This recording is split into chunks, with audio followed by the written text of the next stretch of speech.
You're about to listen to a story that might make you wonder if you're the asshole, or if everyone else is just being too sensitive. We've all been there, where we're walking on eggshells around someone, trying not to say or do the wrong thing for fear of hurting their feelings. But what happens when this sensitivity becomes a pattern in our relationships and communication? Do we become too caught up in tiptoeing around others' emotions, or does it erode boundaries and create unnecessary tension? As someone who struggled with this very issue, I've found that being too sensitive can lead to a culture of avoidance and defensiveness, rather than honest, open communication. This is exactly what I'll be exploring in today's story. As I reflect on past interactions with my DIL, one situation stands out, and it's a crucial part of understanding why my reaction in the fat comment incident might not have been entirely out of line.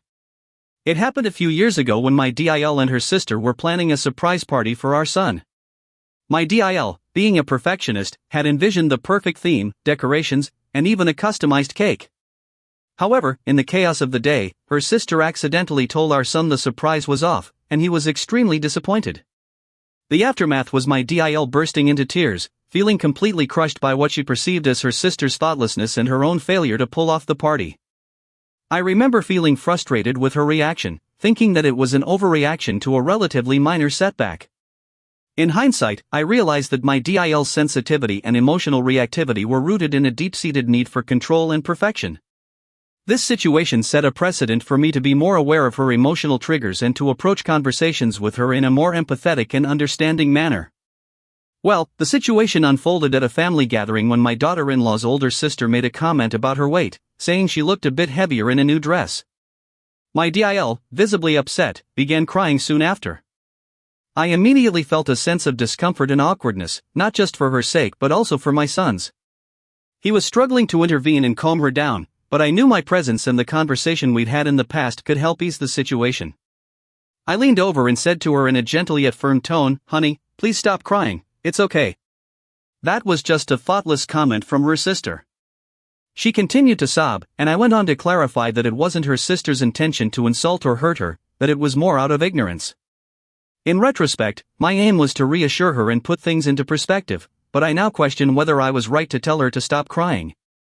In hindsight, perhaps I should have just let her express her emotions without attempting to rationalize or minimize the situation, as that might have validated her feelings and allowed her to process them more effectively. I remember that pivotal moment in our conversation like it was yesterday. My DIL had been crying for what felt like an eternity, and I finally just lost my patience.